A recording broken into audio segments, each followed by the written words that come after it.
Eterno Deus, soberano Pai, obrigado pelo privilégio de vida que o Senhor nos concede e também pela oportunidade que o Senhor nos dá de estarmos aqui todos convergidos para que possamos render homenagem, louvor, porque o Senhor Deus é digno do nosso louvor.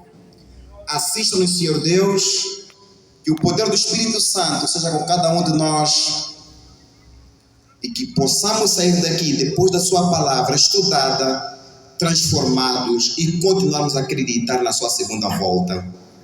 Eis-nos aqui, Senhor Deus, que se cumpra na vida de cada um dos seus filhos aqui presentes a vossa santa vontade, em nome de Jesus. Amém.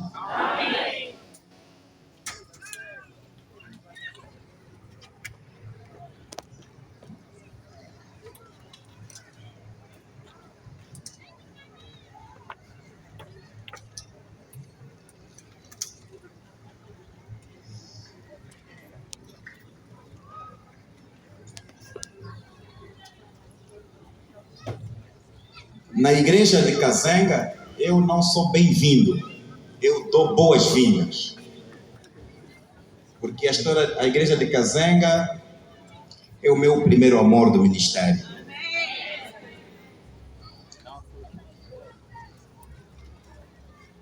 A minha jornada de vida ministerial, como de qualquer ser humano, é uma jornada de lutas. E estar aqui, fazer parte dessa comemoração é um privilégio enorme e é uma tremenda responsabilidade também estar diante dos filhos criados à imagem e semelhança de Deus. Governar Luanda é candidatar-se ao descrédito de currículos, por mais que sejam currículos poderosos, importantes, de altas competências, é um desafio. Governar Luanda é um grande conflito entre aqueles que acreditam e aqueles que não acreditam. E por isso, o comportamento de todo cidadão, de todo ser criado à imagem e semelhança de Deus, se for bom, se enquadra no princípio do respeito às normas de Deus. Se for mau, já sabe que nós teremos que evangelizar essa pessoa continuamente. É um grande conflito. Eu vou lhe convidar agora. Eu vou lhe oferecer uma obra. Essa obra é uma obra que eu quero que meu irmão ande com ela. Leia quando estiver no seu carro, a se dirigir para uma atividade. Estude essa obra quando estiver no seu gabinete e também quando estiver em casa. Além da Bíblia que já tem, fico feliz em saber que o texto que um dia li no seu gabinete continua a ser o texto predileto e agora eu quero associar naquele livro a luz maior a essa outra luz. Leia, entenderás a história da humanidade. Por favor, meu irmão, venha.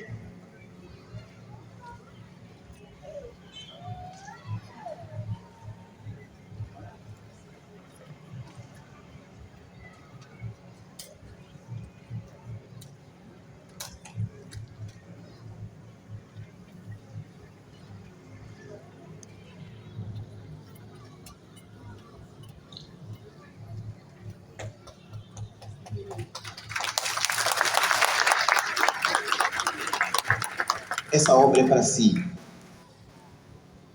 Leia, entenda e conhecerás o advento do sétimo dia ao longo da história. É para si. O Senhor abençoe. Obrigado.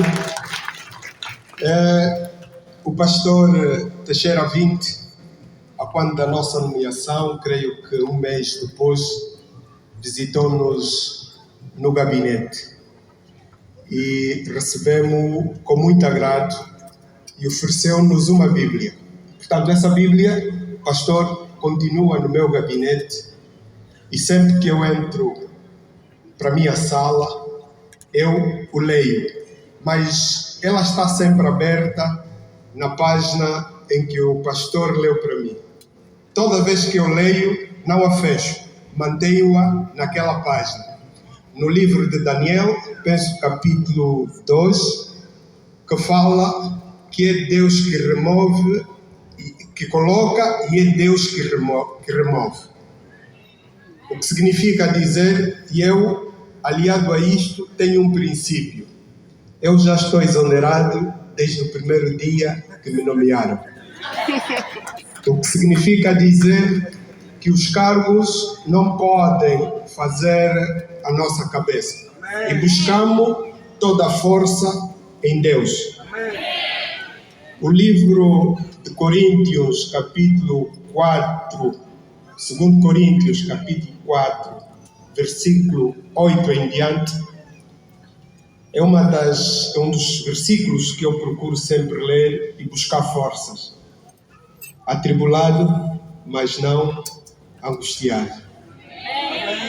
É a nossa vida aqui na terra. Quer queiramos, quer não. Perseguidos, mas não perplexos. Isso é transcendente. Como é que alguém que está atribulado e não vai ficar desanimado? No primeiro abalo, estamos todos a tremer. E então, isso nós temos de transportar para a nossa vida prática. Daí, pastor, em relação a esse grande conflito, apesar de Luanda transparecer, para mim não é, porque só é porque cada um de nós tem um comportamento errado para com Luanda. Luanda, enquanto província, enquanto cidade, é das melhores do mundo. Se todos nós conseguirmos transformar e deixarmos, de facto, de olhar para Luanda como um grande conflito. Vamos ler e vamos fazer desta obra a nossa força. Obrigado, pastor, e vamos transmitir naturalmente a sua contribuição. Obrigado.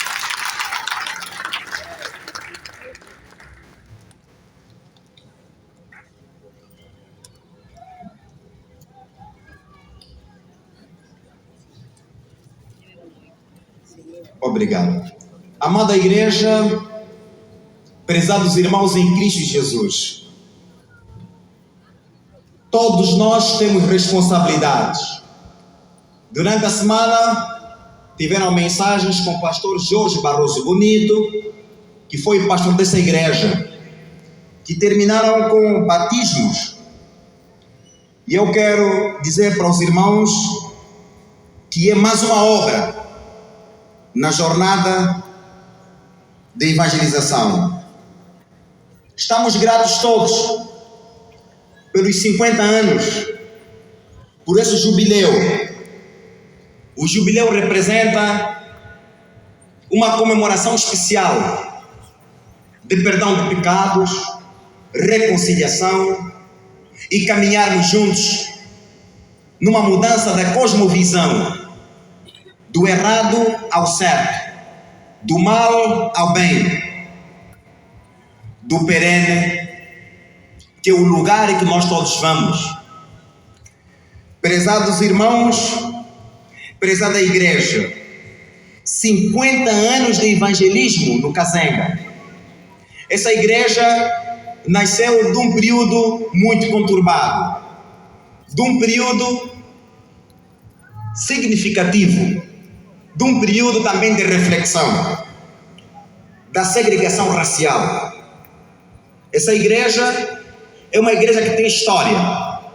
Essa igreja é uma igreja que continua a cumprir o seu papel. Essa igreja é uma igreja que dela nasceram várias igrejas. Se nós temos hoje em Luanda aproximadamente 600 igrejas, estamos a dizer que a Igreja Central de Luanda e a Igreja de Kazenga já não são mais pais, são bisavós. Mas ainda assim, com uma mensagem de fé e esperança, que continuamos a acreditar, continuamos a pregar o Evangelho do Reino. continuamos a avançar, continuamos a renovar a nossa fé, continuamos a acreditar que Deus em breve vem. A nossa luta é uma luta continuamente renhida, e é preciso que cada um entenda, que cada um compreenda, e para compreender melhor, nós teremos que viajar nas páginas da Bíblia, entendermos o que Deus quer para essa igreja, para mim e para você também. Eu quero que os irmãos agora concentremos na palavra do Senhor. Abram. Eu sei que vocês têm os vossos telemóveis, onde tem Bíblia Sagrada. Eu sei que vocês estão com as vossas Bíblias. Quem vai a combate não vai de mãos a abanar. Todo soldado que vai ao combate leva um instrumento de guerra.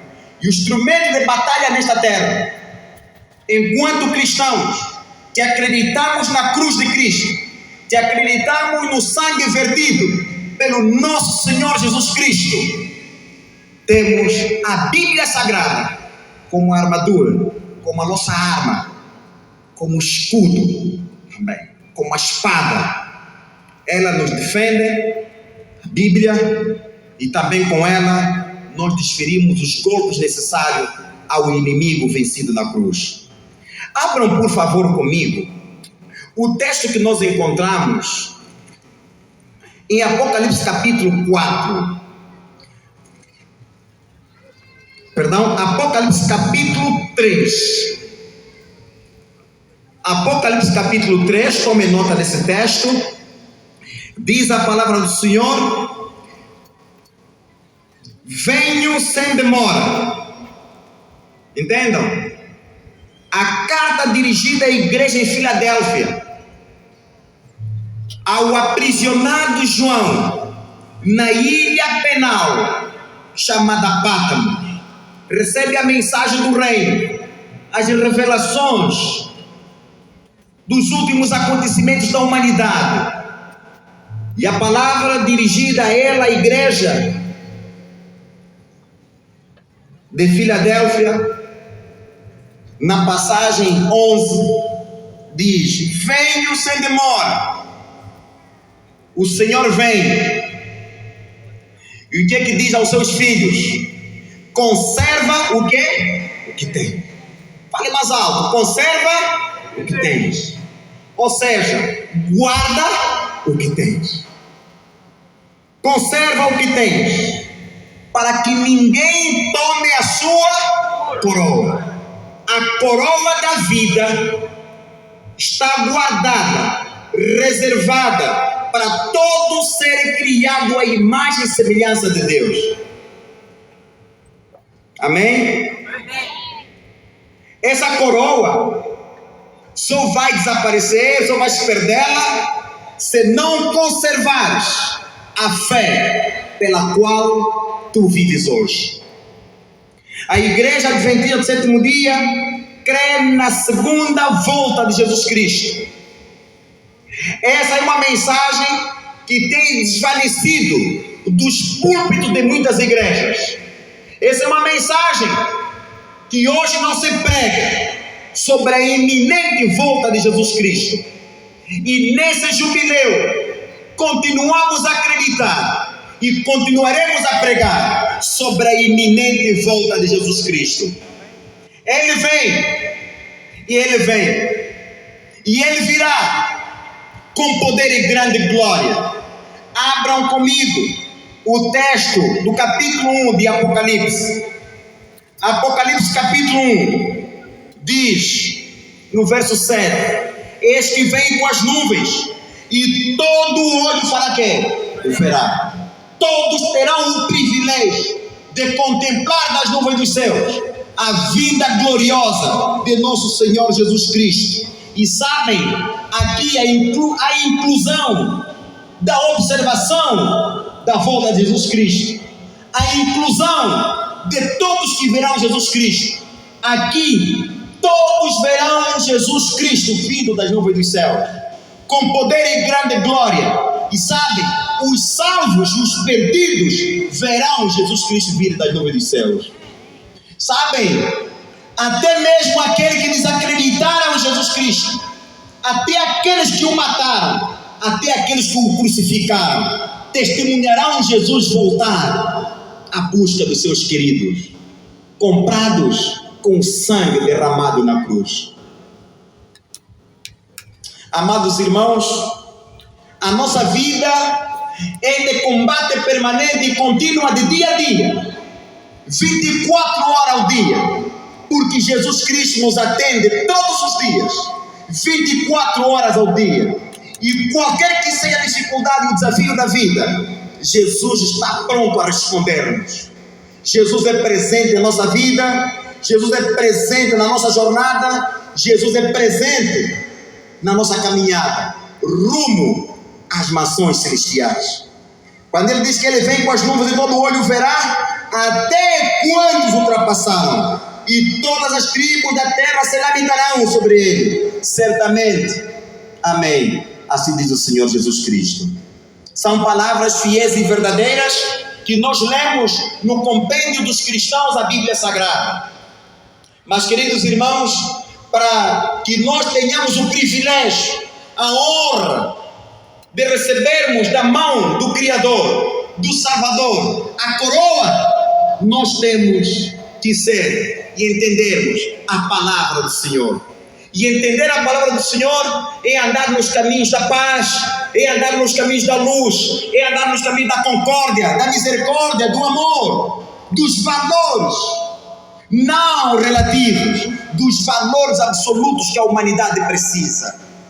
Amados irmãos e amigos aqui presentes, falo para vocês, falo para ti, falo para a tua família, falo para toda criança que aqui está. Temos um legado a preservar, mas entendamos, eu quero que vocês entendam, eu estou a recuar, comecei no final e vou recuando e vou parar na vida e obra de Jesus Cristo.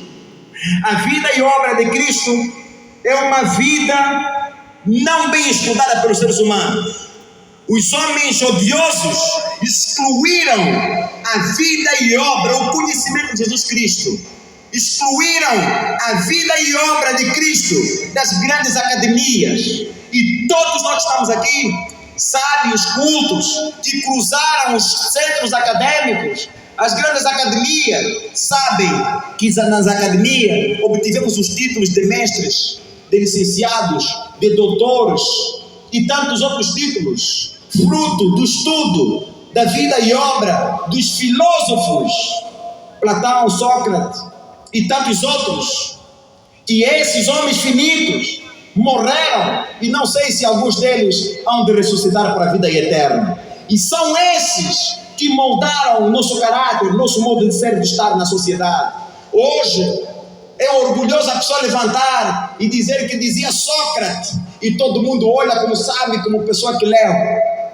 E quando alguém dizia levantar, dizia Nietzsche, dizia o filósofo Aiber da antiga Grécia, todos ficam orgulhosos. E no mesmo recinto, e se eu levantar dizia Jesus Cristo, todos eu serei candidato a desvaneio, serei ocupado, olhado com desdém, como que Jesus Cristo não era o melhor, não é o melhor e o maior filósofo da história, não é filósofo somente, ele é o doador da vida. Excluímos ele da vida, da nossa vida cotidiana.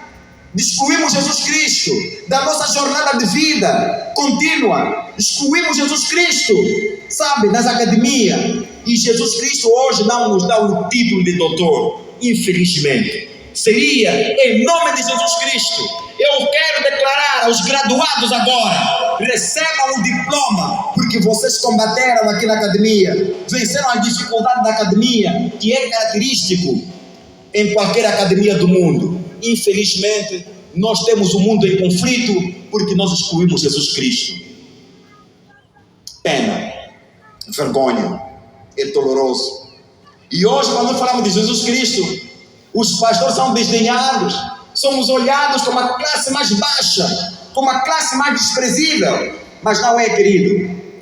Eu quero dizer para os meus irmãos, eu quero encarnar no pensamento de apóstolo Paulo, aquele homem sábio, aquele homem baixinho, aquele homem intrépido, o homem forte, o homem que obedecia à lei do Sinédrio, o homem que carregava mágoa sem ele saber, que causava dor e sofrimento a muitas famílias.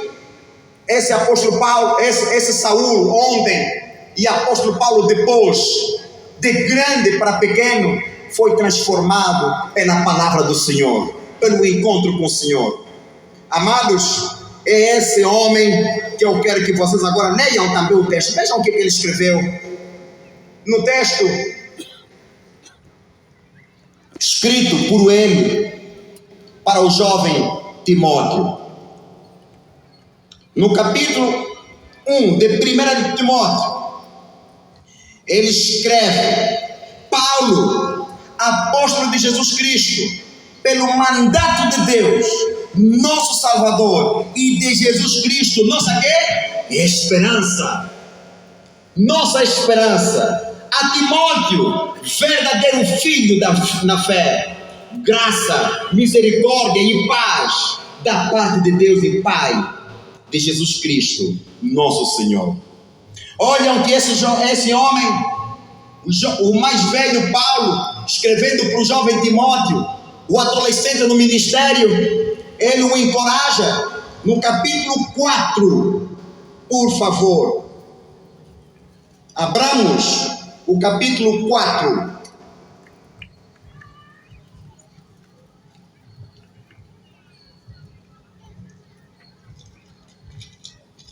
E antes que nós leiamos o capítulo 4, eu quero continuar no capítulo 1, no verso 18. Vejam bem. Este é o dever de que tem encarrego, diz o apóstolo Paulo, filho Timóteo, segundo as profecias de que antecipadamente foste objeto. Olham bem o que o apóstolo Paulo, esse mais velho, vai dizer ao jovem: combate, firmado nelas o bom combate. Tá? Vejam, segundo as promessas de que antecipadamente foste objeto de combate, firmado nele o bom combate, mantendo a fé e boa consciência, porquanto alguns, tendo rejeitado a boa consciência, o que eles fizeram? Vieram a naufragar aonde? Na fé. Naufragaram na fé. Esse mais velho, o apóstolo Paulo, ele escreve para o jovem Timóteo para que prossiga combatendo o bom combate, avance, prossiga, caminhem, pregando o evangelho de esperança, de fé, de acreditar em Jesus Cristo, nosso Salvador. Esse mais velho, no capítulo 3, da segunda carta que ele escreve a jovem Timóteo, diz: tu porém, no verso 14, tu porém permaneça naquilo que aprendeste e de que te foste inteirado, sabendo de quem o aprendeste, e que desde a tua infância sabes as sagradas letras, que podem tornar-te quê? Sábio para a salvação pela fé aonde? É o quê? Não, espera aí. Em quê? Fale mais alto, amigos. Vocês estão celebrando 50 anos. Salvação em quem? Em mim, no pastor, no ancião, no diácono, no diretor, no corista. Em quem? Em Jesus Cristo. É esse Cristo que nós pregamos, é desse Cristo que nós falamos, é desse Cristo que nós anunciamos, que brevemente volta. Conserva o que você tem. E o apóstolo Paulo, o mais velho, depois de tantos embates da vida, depois dele ter lutado bastante, ele sabia, ele tinha certeza que ele havia feito o grande investimento. E agora, vejam bem no capítulo 4. No capítulo 4, nós encontramos as últimas palavras do apóstolo.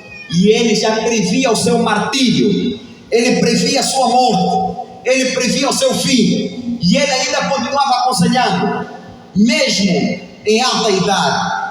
Ele sabia que tinha um jovem pastor que precisava de ouvir os seus conselhos. Sabem, na boca dos mais velhos podem até apodrecer os dentes, mas nunca os sábios conselhos. Os conselhos dos mais velhos é resultado da coleção de experiências da vida. Colecionaram experiências ao longo da vida. Experiência de um mais velho de fé, de um mais velho que acreditou em Deus. É esse que ele passa agora para o jovem no final da sua vida. E ele tinha essa certeza. Vejam, no capítulo 4, no verso 6. Não tenham, eu quero que vocês aqui estamos na academia de Deus. Aqui não é na academia de filósofos. Entenderam o que eu disse? Entenderam o que eu disse? Aqui é na academia do Senhor. E na academia do Senhor o instrumento de trabalho é a Bíblia Sagrada. Não importa em que formato esteja. E por isso, meus amigos, nada de canseira, nada de estar em cabisbaixo dessa celebração. Abram comigo a Bíblia e o texto no verso 6 do capítulo 4. Diz o velho apóstolo Paulo: quanto a mim, diz o apóstolo Paulo, estou sendo já oferecido por libação, e o tempo da minha partida é chegado. Chegou o tempo da minha partida, chegou o tempo de eu descansar. E ele diz no verso 7: combati o quê? Bom combate. Combati o bom combate, completei a carreira e guardei o quê? A fé. Ele assume aqui claramente que ele combateu o bom combate. Amigos, não existe bom combate. Não existe bom combate. Combate é bom combate. E quem vai ao combate tem que ter certeza. Ou você ganha, ou você perde. Ou você vence, ou você é derrotado. Mas ele aqui assume claramente de que eu combati o bom combate. Por que o combate foi bom? Porque ele esteve do lado do Senhor. O Senhor esteve com ele em todas as estações da sua vida. O Senhor caminhou com ele nos naufrágios, nos momentos mais angustiosos, espinhos na carne. E ele diz que trago no rosto as marcas de Jesus Cristo. E ele lutou, ele caminhou, ele chorou. E ele até chegou o momento de dizer: olha, tragam, todos me abandonaram, excepto A. Todos me abandonaram, excepto fulano, mas eu estou aqui, passando frio. Traga também o meu casaco, o meu capote. Ele sabia, ele passou em temperaturas altas e baixas da sua vida. E ele sempre esteve firme. O povo que ele um dia perseguiu é um povo que ele devia pregar a palavra do Senhor. Por essa razão, ele sofreu o escárnio, sofreu o desprezo, foi angustiado. Em algumas circunstâncias ele sorria, ele mostrava regozijo. Em outras ele mostrava sentimento de pesar, de tristeza, chorou. Mas no final de tudo, querido, assim como ninguém vai em frente de combate sem decisão de vitória, já sabe que está perdido. Eu não sei coincidência ou não, mas eu não falo em coincidência. Eu prego em providência de Deus. E nesse lugar histórico também temos aqui figuras lá, né? Imagens de pessoas que destemidamente saíram à luta com sentimento de vitória. Morreram, braços foram cortados, alguns desapareceram, mas o resultado da sua luta é essa paz que nós temos, é a independência que nós gozamos. Amados irmãos na fé, a Bíblia e na vida cristã também é o mesmo exemplo. Combater não é para os fracos. Quem vai à luta, a luta não é para os fracos, é para os guerreiros, é para os destemidos. E a luta em Cristo Jesus é vitória garantida, porque Jesus venceu na cruz. Amém? Ninguém vai à luta com sentimento de derrota. Amados irmãos, veja o que ele escreve: combati o bom combate, enfrentei os maus, enfrentei os carnes, enfrentei homens poderosos, fui julgado, fui condenado em algum momento, eu fui preso em nome do Senhor, mas eu saí vitorioso e mantenho a minha fé. Combati o bom combate, guardei a fé, completei a carreira e guardei a fé. E sabem, já agora, vejam bem, o texto que nós começamos com eles que é: conserva o quê? O quê? O que tem. Conserva o que você tem. Vejam o que o apóstolo Paulo escreve agora. Bem aí no verso 8. Já agora, a coroa da justiça me está quê? Guardada. Guardada. A qual o Senhor, reto juiz, e ele fala aqui de reto juiz. Entendam bem. Juízes. Reto juiz. Quando ele diz que é reto juiz, está a dizer que existem juízes, não quê? Não retos. Aqui a Bíblia está a dizer isso aqui. Eu fui julgado por homens, fui condenado por homens, por causa da palavra do Senhor. Eles bem teriam entendido a palavra, mas mesmo assim, condenaram-me. E eu estive na prisão. E no final de tudo, diz que olha, eu aguardo a coroa que me está guardada. Receberei da mão do reto juiz. Do reto juiz, aquele que julga, não observando, buscando, como é que se diz no tribunal? Como é que se a verdade material. Verdade material. Procurar aí testemunha. Jesus Cristo não precisa de verdade material. Jesus Cristo, ele sonda o teu coração e te diz que estás destituído da glória por causa do teu pecado. Mas eu te amo, porque o sangue que eu verti na cruz é extensivo para ti. Te lava. E aqui esse velho, esse idoso, termina dizendo: o reto juiz me dará naquele dia. E não somente a mim, como apóstolo, como teu pai na fé, ó Timóteo. Não somente a mim. Quando eu digo não somente a mim, é também para ti, ó Timóteo. É para tua família, Timóteo. É para tua avó e tantos outros, Eunice e tantos outros. Mas não é somente para você da qual eu estou a destinar essa carta. Quanto quer? Quanto amam? Fale mais alto. Até aqueles que aborrecem a sua vida, certo? Aqueles que aborrecem a sua vida, certo? Sabe, irmãos, é isso. O salvo deve demonstrar que é salvo. Quem celebra deve demonstrar que está a celebrar. Estão trombudos até no dia da alegria. Não está a demonstrar sorriso. Vocês estão sérios. Vocês estão a celebrar o quê? 50 anos de luta, 50 anos de combate, 50 anos de luta ferrenha. Não é brincadeira, irmãos. E eu quero dizer aqui aos meus irmãos e amigos, falar para vocês, é uma grande responsabilidade. Essa jornada é uma caminhada se faz num período de tempo, mas o tempo ainda não terminou. Por isso, nós temos uma longa jornada. É um período de caminhar. Uns vão caminhar a pé, outros vão caminhar com outros instrumentos, tá? de locomoção. Mas uma coisa eu vos digo: a nossa jornada de fé não termina. Por essa razão, fé, que é a palavra que significa confiança, crer, credibilidade. Fé é o sentimento total de crença em Deus, em alguma coisa, em alguém.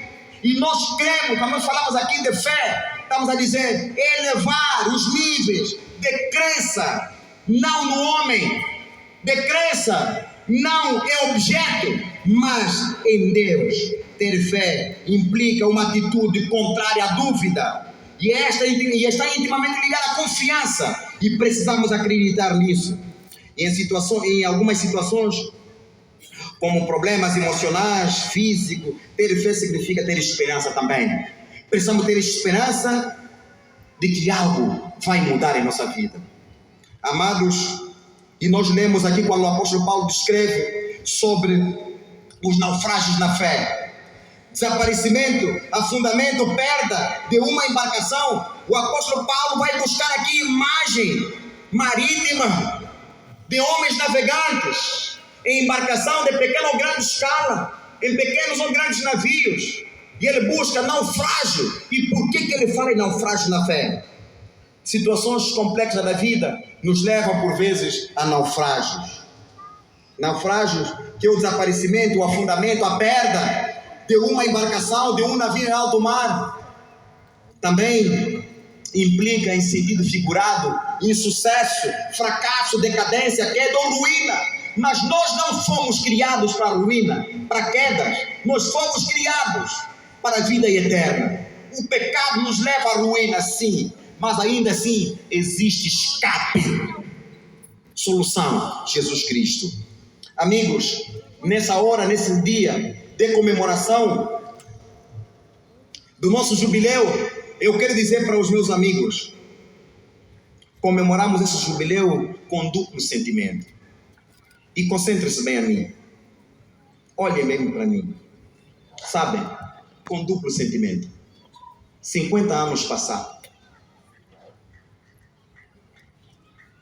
Se eu falar aqui para a irmã Diomar, se eu perguntar aqui Papai Quiteco, se eu perguntar a Papai Bartolomeu Panzo, se eu perguntar aqui outros, poderão concordar comigo. Mas eu direi isso mais adiante. 2 sentimentos: o sentimento de alegria e também o sentimento de tristeza. Sentimento de alegria e sentimento de tristeza. Nós só estamos aqui, não caiamos no erro de estarmos somente aqui a comemorarmos, a expressarmos sentimento de alegria.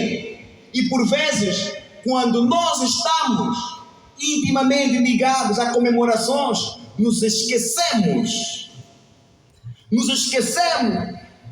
daqueles que começaram a obra, porém naufragaram. O sentimento de alegria é que vos convido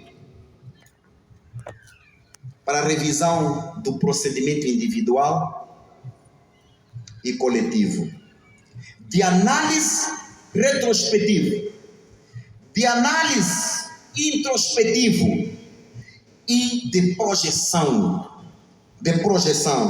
prospectiva. Quem você é, quem você foi há 50 anos? Quem você é nessa comemoração? E o que você fará depois dessa comemoração? Olhe para o passado, analise a sua volta, o que terá acontecido. No sentimento de tristeza, se falamos em naufrágios, amados, não pensemos em pequenas embarcações, em médias e em grandes embarcações, em pequenas lanchas de patrulhamento marítimo, não, ou em grandes infrutuosos, maravilhoso Titanic, um navio dos sonhos que levaria homens para um lugar de esperança, para um lugar de bem-estar, para o país das liberdades. Mas por terem desafiado Deus e terem insultado Deus, não terem acreditado em Deus, o navio Titanic um dia afundou, naufragou. E sabem, queridos, era o navio dos sonhos. Aqui não falamos desses navios. Aqui nos referimos dos naufrágios humanos, naufrágios da fé, do alto desterro do homem, resultante das decisões erradas. Comemoramos esse jubileu com sentimento de alegria, porque hoje, até aqui, o Senhor nos ajudou, até aqui o Senhor nos guiou. Mas, se falarmos daqueles que naufragaram, dos pais que eram fervorosos na fé, nessa igreja de Casanga, cujos filhos trocaram a fé de Jesus pelas ofertas dos inimigos. Quantos pais estão aqui que pregaram o evangelho do reino aqui há 50 anos, durante esse período de 50 anos? A fé não prevaleceu no seu lar. A fé não prevaleceu na sua casa. Hoje está abandonado só ele, talvez a esposa. Os filhos naufragaram na fé. Os filhos abandonaram a fé. Tristeza. Eu falo dos irmãos e irmãs que ocuparam os primeiros lugares na igreja e agora se sentam nos últimos bancos, feitos filósofos opostos aos ensinamentos de Cristo. Se opõem a tudo que a igreja hoje diz. Aquilo que eles um dia acreditaram, deixaram de acreditar. A fé que eles um dia assumiram, já não assumem mais. Que fala desses irmãos que um dia eram fervorosos, um dia até levantaram a mão para excluir irmãos, para sancionar irmãos, porque eles eram homens de fé, mas num dado momento naufragaram a fé. Que fala desses irmãos que abandonaram a igreja, o naufrágio de irmãos que imigraram em busca de paraíso na Europa e caíram no ceticismo na fé, foram à busca de melhores condições de vida, porque Angola não dá mais. Saíram aqui fervorosos na fé, saíram aqui com compromisso de cumprir fielmente a parte que lhes corresponde relativamente à fé em Jesus Cristo. Deixaram os pais, os lares, onde se ajoelha, onde se adora, onde se louva, onde se estuda, e foram para os paraísos europeus, e chegaram lá, a fé morreu. Esses irmãos procuraram paraísos de morte, procuraram paraíso de desprezo a Deus, procuraram paraíso do secularismo que enferma a Europa. A Europa hoje faliu, está na falência por causa das várias cosmovisões. Sabe, irmão, do modernismo, das lutas, do iluminismo, da crença em muitas outras coisas. E esses não mais nos ajudam a acreditar em Deus. E por essa razão hoje a Europa está num colapso cristão. Os grandes templos, até aqueles templos pelas quais Martinho Lutero e tantos outros reformadores protestantes defenderam a fé, esses templos hoje na Europa tornaram lugares de baile, de dança, de restaurantes, até de prostituições. Amados, os que buscam honras acadêmicas, os que buscam bens, até de bens, alguns roubam da África e levam para a Europa, sabem? E alguns saem pobres da Europa, da África, para irem para a Europa e continuam pobres. Mas a pior pobreza, a pior desgraça é negar em Jesus Cristo como Salvador e mantenedor das suas vidas. Aqui falar desses irmãos, esses naufragaram, deles nasceram sentimentos de revolta pela sua fé e crença. Alguns foram para a Ásia, imigraram e têm ido para a Ásia em busca de manancial comercial, em busca de bens comerciáveis. Amigos, mesmo chegando na Ásia, se esquecem de que na Ásia se encontra o maior legado cristão da humanidade descrito em Apocalipse. Uns vão para a Turquia, minhas irmãs aqui, muitas delas foram para a Turquia. Eu nunca tive o privilégio de lá ir. Sabem que aquela Turquia, naquele lugar histórico, em Ilhas Penais, onde nós encontramos a ilha de Pátamos, evidencia de como Deus se manifestou ao longo da história. A antiga Constantinopla, hoje Turquia, perdemos a fé nos negócios naquelas terras. Vamos lá fazer negócios, somos cristãos, chegamos naqueles lugares, compramos nossa mercadoria e chegamos aqui e comercializamos. E às vezes, sabem, comércio de roubo. Levamos dinheiro de roubo, compramos negócio de roubo e viemos comercializar as pessoas que nós roubamos o dinheiro. Essa é a sociedade que nós temos. Esse é o mundo que nós temos. Esse é um mundo de injustiça, da qual nós somos chamados a estarmos atentos, nos prevenirmos. Oh, amigos e irmãos, a nossa história é longa. E quem olha para nós, olha a exceção adventista do sétimo dia. Oh, adventista do sétimo dia. E sabem, não somos tratados de adventistas do sétimo dia. Somos tratados como os do sétimo dia. Do sétimo dia. Também somos rotulados de que aqueles que não comem no sábado. Também somos rotulados de que aqueles que guardam a lei de Moisés. Também somos rotulados de que aqueles que fazem o quê?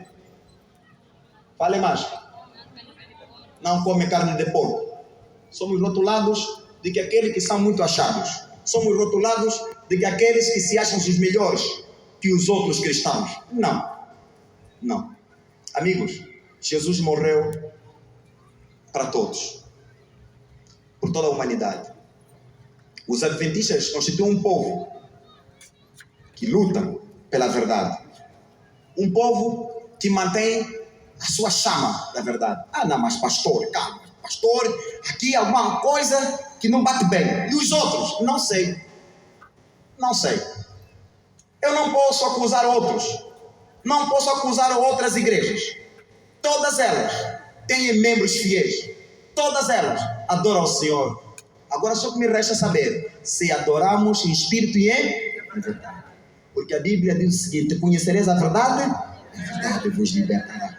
Essa verdade que os apóstolos, que os patriarcas pregaram, que os profetas pregaram, que os reis testemunharam, que os magistrados ao longo da história também testemunharam, que Jesus Cristo, predito no Antigo Testamento, veio concretizar-se no Novo Testamento.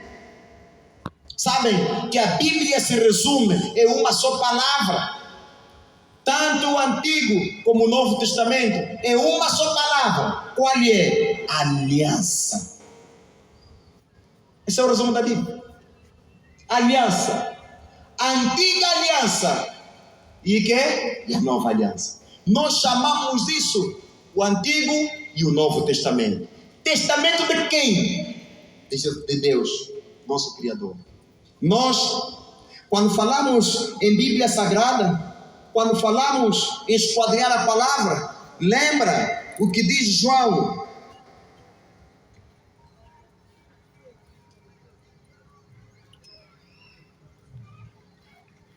Examinai as Escrituras Sagradas, porque vos podais ter nela a vida eterna. A vida eterna.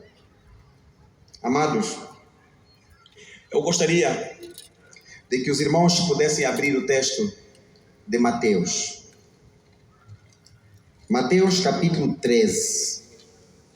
Eu não sei por que razão o Senhor, o nosso Deus, Jesus Cristo, Ele começa toda a relação cronológica. A relação cronológica das parábolas, Ele começa com a primeira que fala do semeador. Não sei porquê. Eu não questionarei o meu Senhor. Não. Mas eu quero que vocês leiam esse texto. Vejam bem. Naquele mesmo dia, saindo Jesus de casa, assentou-se à beira-mar. E grandes multidões se reuniram perto dele, de modo que entrou num barco e se assentou. E toda a multidão estava em pé na praia. E de muitas coisas lhes falou por parábolas, e dizia: eis que o semeador fez que? Saiu para semear. Busca aqui uma linguagem de campo, uma linguagem agrícola. Aqui vai buscar o semeador, o agricultor. E ao semear, uma parte caiu à beira do caminho. E vindo as aves, o que fizeram? Comeram. A outra caiu em solo rochoso, onde a terra era pouca, e logo nasceu, visto não ser profunda a terra. O que vai acontecer? Secou. Saindo, porém, o sol queimou, e porque não tinha raízes sobre a rocha. A outra caiu entre o espinho. Os espinhos cresceram, o que fizeram? Sufocaram. E a outra, enfim, caiu em boa terra. E deu frutos a 100, a 60 e a 30 por um. Quem tem ouvido para ouvir, ouça. Mas como entender Jesus Cristo? Cristo também tinha lá cada coisa. Buscava aqui imagens para entendê-lo, tens que estar concentrado, tens que estar atento. E aqui, nesse dia, o Senhor Deus procurava dar lições a seus filhos, aos seus seguidores. E nesse momento, ele conta essa parábola e ele começa a explicar desde o verso 10 e aí vai em frente e veja como ele agora vai dizer aqui. Então se aproximaram os discípulos, porque o que ele disse causou perturbação, e lhe perguntaram: por que nos falas em parábolas? Por quê? E aqui o Senhor Deus também tinha resposta. Ele respondeu: porque a vós outros é dado conhecer os mistérios do reino dos céus, mas aqueles não lhes é isso concedido. Pois aos que têm se lhe dará e terá em abundância, mas ao que não tem, até o que tem lhe será que retirado. Sabem? E por isso lhes falo em parábolas, porque vendo não fazem quê? Não veem, e ouvindo não ouvem, nem entendem. Esse é o nosso mundo. Podem ver, mas não estão vendo. Temos olhos para ver, não estamos vendo. Temos ouvidos, mas nós não queremos entender. Ouvimos, mas não queremos entender. O que é feito de nós então? Estátuas móveis? Fantasmas humanos? Não. Somos seres que entendamos o que Deus quer para nós. Palavra semeada pelo Senhor na mente dos profetas, dos apóstolos, dos pioneiros dessa igreja. E sabe o que o Senhor havia dito? E esse evangelho do reino será pregado em todo o mundo e testemunha a toda a gente. Você começa a contar. Quinta-feira não dá certo. Mas o sétimo dia, você está dizendo aqui, é o que é? É o sábado. É o sábado do Senhor teu Deus. Não fará nenhum trabalho. Nem tu, nem teu filho, nem tua filha, nem teu servo, nem tua serva, nem teu animal, nem teu estrangeiro que está dentro das tuas portas. E aqui o Senhor atesta. Porque em 6 dias, o que fiz? Fez o Senhor o céu e a terra. O Senhor fez o céu e a terra, o mar e tudo que nele há. E ao 7º dia fez que o Senhor descansou. Por isso, o Senhor abençoou o dia de sábado e fez que o santificou. Só que essa santificação, meus irmãos, não vem de qualquer pessoa. É uma santificação divina. Deus santifica esse dia. Sabem? Voltem para Gênesis agora. Lembrem que temos irmãos na igreja. Durante esses 50 anos, eu ainda não tinha nascido quando essa igreja começou a existir aqui no Cazenga. Mas sabe que nós herdamos aqui um legado. E há irmãos na igreja, são adventistas do 7º dia, mas eles duvidam da guarda do sábado. Têm dificuldade em manter essa chama, esse legado. Estão cambaleando entre si, entre cumprir o que César diz e o que Deus diz. Agora minha pergunta para vocês: Deus criou primeiro César? A mensagem no livro de Apocalipse. Apocalipse capítulo 14, no verso 6 e em diante. Vamos encontrar ali, mais uma vez, a mensagem do sábado.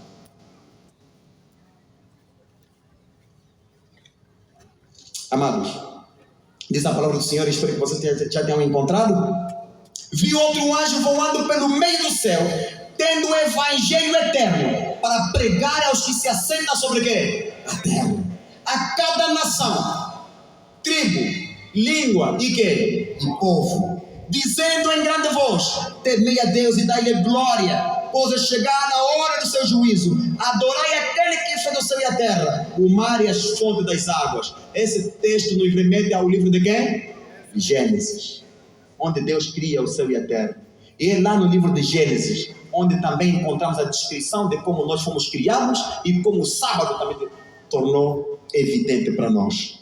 Amados, e no verso 12, aqui diz: aqui está a paciência dos santos, aqui está os perseverantes, os que guardam os mandamentos de Deus e a fé de quê? Em Jesus Cristo. A fé em Jesus Cristo é que nos guia. A fé em Jesus Cristo é que nos mantém.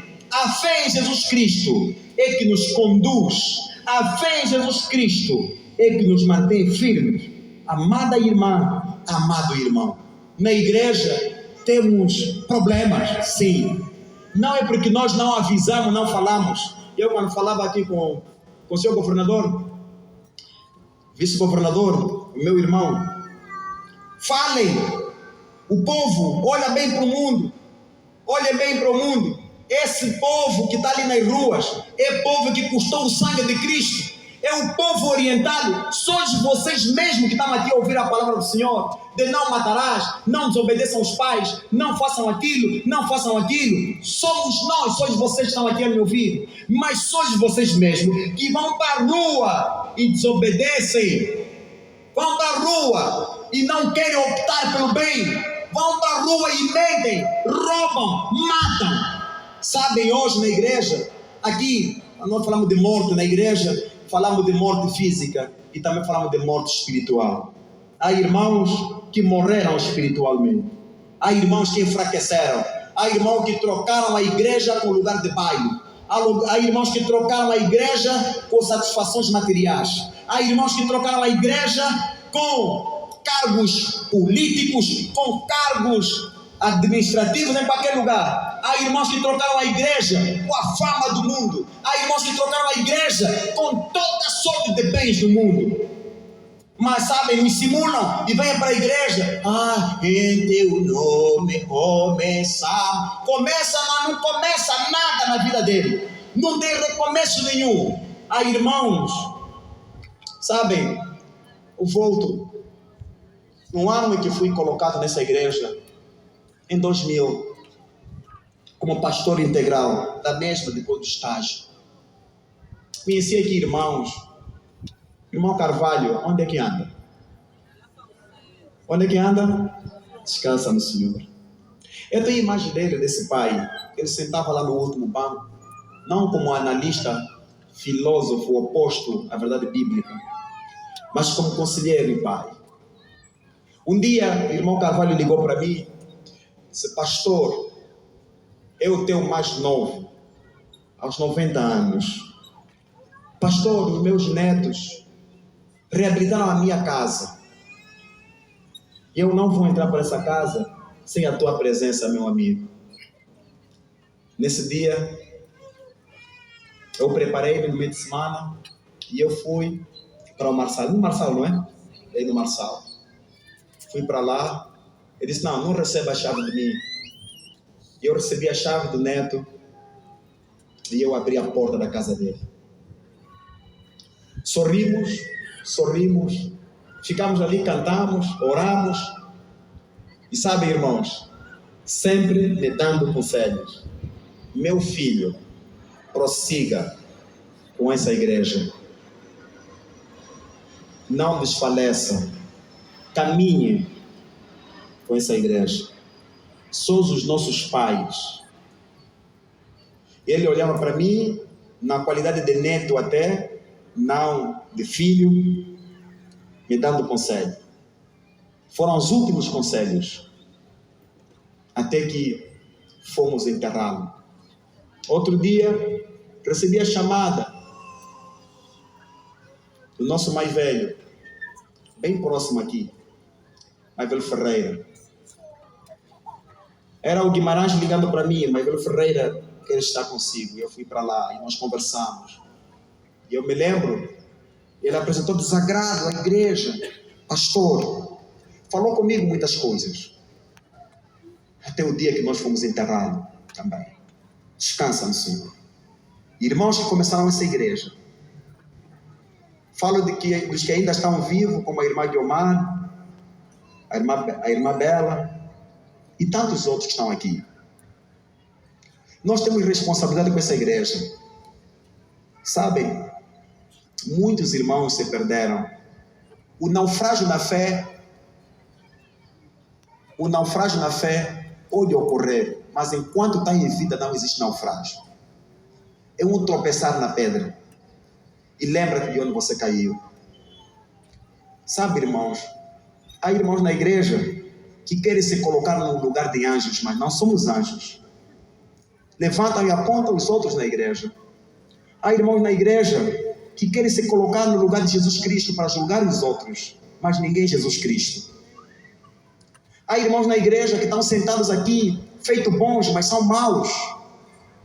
Dão um testemunho falso da vida dos outros. Há irmãos na igreja que pensamos que eles estão conosco, mas criam oposição à própria igreja. Há irmãos na igreja que aqui estão, que deveriam ainda testemunhar de Jesus Cristo, mas não testemunham. Há irmãos na igreja que nas suas empresas escondem-se, não se identificam como adventistas do sétimo dia. Tenham vergonha. Lembrem-se que um dia, não se dá o caso de que um dia Jesus tenha vergonha de vocês. Há irmãos na igreja que criam armadilhas para os outros, se regozijam com o erro dos outros. Eu me lembro quando no dia que fui colocado nessa igreja, a igreja dividida, porque eu era um dos mais novos pastores. Se levantou um grupo de jovens que aplaudiam porque o pastor é jovem, e dos mais velhos com ceticismo. O que esse jovem trará para nós? Mas irmãos, quando se fala da palavra de Deus, não existe fracos, não existem miúdos, existem homens de Deus, usados pelo poder de Deus. Há irmãos que nesse ano ainda me lembro que fomos julgados e condenados porque nós éramos os mais jovens. Eu vou chamar o Guimarães. Está aí o Guimarães? Vem, Guimarães. Me lembro, não sei quantos anos Guimarães tinha no ano 2000. Guimarães nomeado secretário. Sabem? E mais uma outra figura. Havíamos nomeado Mateus Sebastião como ancião A. E quando eu me apercebi que Mateus Sebastião havia naufragado na fé, quantas vezes eu orei pelo Mateus Sebastião? Eu me lembro várias vezes que eu me encontrei com Mateus. Mateus, volte a casa. Falei várias vezes. E tanto quanto outros que eu diria que voltem a casa. Mateus está aí? Mateus, vem.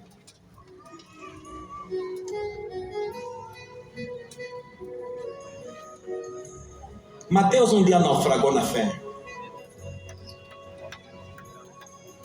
Mateus foi dirigente dessa igreja.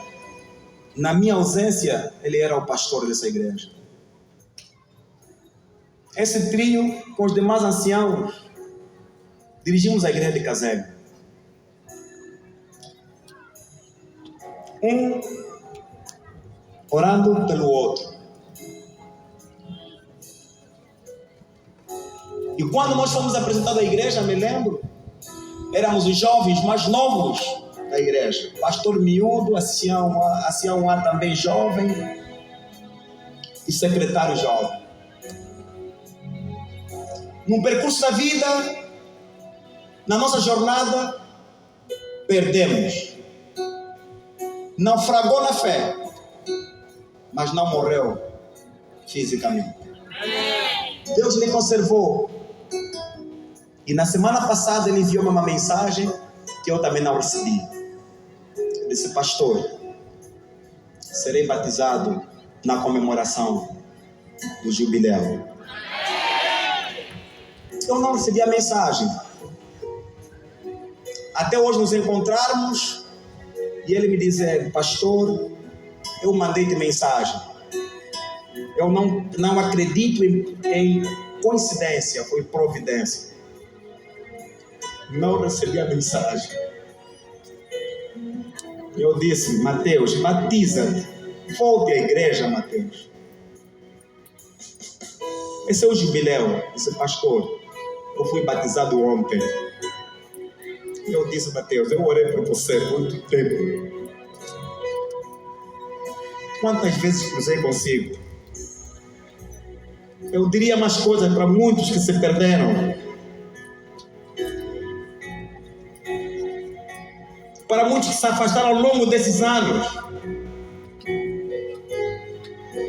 Para pais que perderam os filhos para o mundo. Não porque a igreja deixou de pregar. Não. Não é porque a igreja deixou de falar. Não. Porque as escolhas nos levaram para o mundo. Achamos que o mundo é melhor do que estar ao lado de Jesus Cristo. Eu oro por você, mas eu quero orar mesmo. Eu sei que aqui 2 exemplos. De um que não se desviou da fé e se manteve na fé. Está na igreja. E de um que trocou Jesus por outras coisas. Mas se reconciliou com o Senhor no jubileu da sua igreja. 2 exemplos claros de quem está firme na igreja e mantém a esperança, e de quem esteve e se perdeu e entende que ainda existe esperança e continuamos a acreditar. Eu falo para o pai que perdeu os filhos. Eu falo para os pais que não têm mais poder sobre os filhos. O poder não é teu, querido. O poder é de Deus. Não se canse de pregar, não se canse de orar, dobre o joelho. A seu tempo, o poder do Espírito Santo vai atuar na mente dessa pessoa, desse filho. Eu levei um dia o Mateus até o altar na cidadela, disse, Mateus, volte. E houve um momento que Mateus se desviou de mim, me fugia. Sabem, eu falo para a mãe, desesperada, que nesse jubileu, 50 anos, que estamos comemorando, deve ser de libertação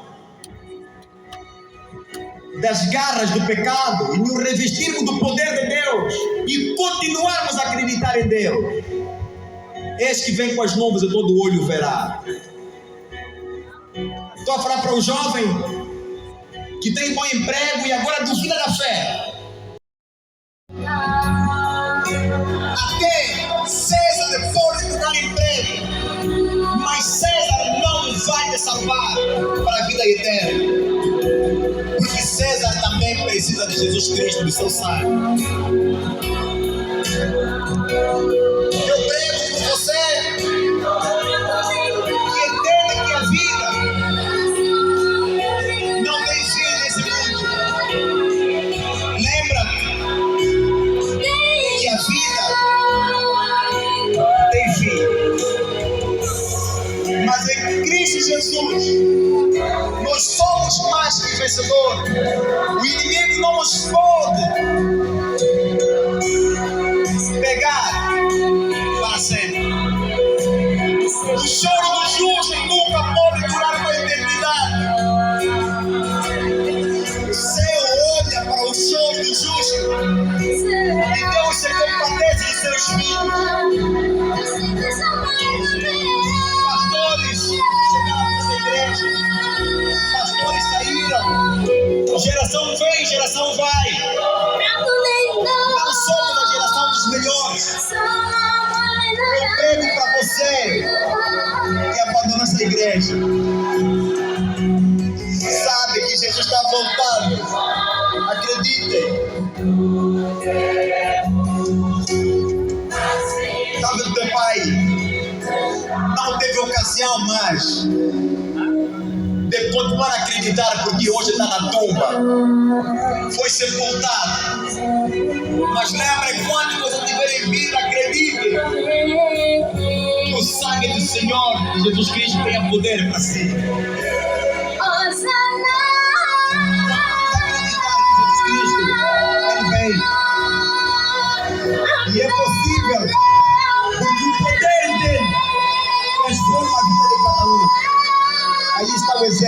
Deus.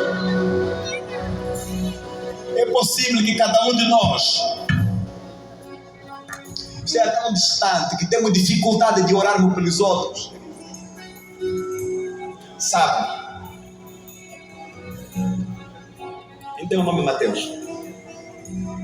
De tantos outros que naufragaram na fé, dobre o seu joelho e ore pelos seus irmãos.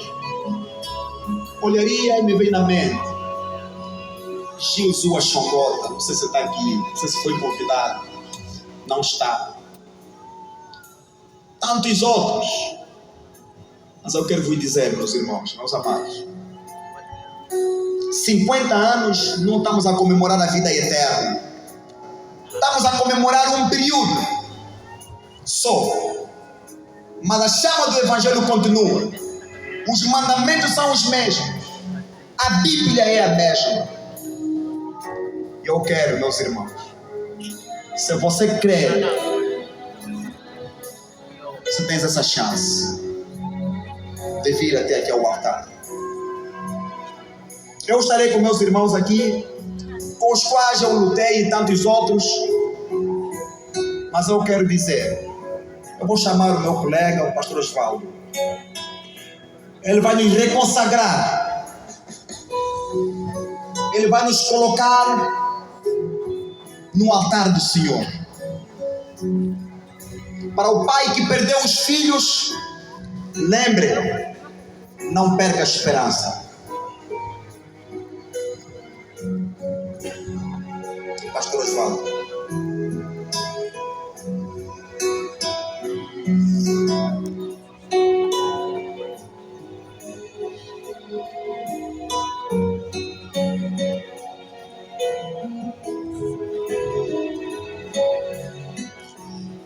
Oremos a Deus.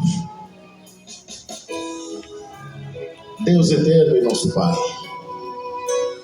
nós te somos muito gratos pela vida, a proteção divina e pelo privilégio, Senhor, de ter nos chamado das trevas para a luz.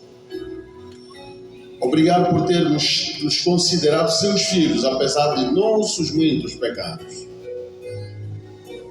Hoje, depois de sermos convocados para essa grande comemoração, 50 anos de existência da Igreja do Casemiro, uma avaliação foi feita.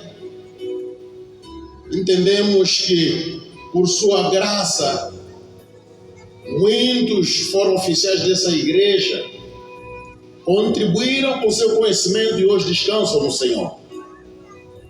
Deixaram-nos o exemplo e nós continuamos a trilhar. Nossa fé continua viva para muitos como no dia que a receberam. Outros, por circunstâncias diversas, deram uma pausa à caminhada. E a luta é assim, estamos num grande conflito, numa guerra. Enquanto lutamos, uns são atingidos, uns mesmo mortos, mas por sua graça muitos ainda estão vivos. E é por isso que nos levantamos, reconhecemos o caminho onde fomos e decidimos voltar. E nós te louvamos pelo exemplo do seu filho Mateus, um amigo e filho dessa igreja, mostrando que nunca é tarde para nos reconciliarmos consigo. Temos também o exemplo de Guimarães, que continuou aqui, orando por muitos dos que se afastaram. Mas agora, nós queremos, de forma carinhosa, colocar em suas mãos a vida de quem talvez não esteja aqui. Abandonou a igreja e ainda não voltou. Pai eterno, onde quer que eles estejam, visite eles em suas casas. Sejam eles pais ou filhos, Deus eterno, vai ao encontro deles. E enquanto vivem pelo poder do Santo Espírito do nosso divino professor, alcance eles. Oro para o Pai que está aqui em pé, que tem no coração a oração de ver o filho voltar. talvez como prêmio antes de descansar. Oro também para o filho que tem o desejo de ver o pai que lhe instruiu a santa palavra, mas já não está aqui. Todos nós nos colocamos em pé. Pai eterno, se manifeste de forma poderosa na vida desse teu filho, dessa tua filha, desse pai, desse filho.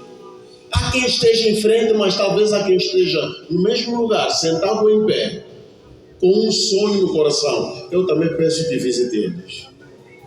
Oro para todo filho da igreja. Consagro a vida de cada um deles, para que continuemos firmes. E se o Senhor se manifestar, decidir voltar hoje, estejamos preparados para esse grande encontro. Mas se o Senhor não voltar, permite que, se descansarmos, possamos descansar em Ti.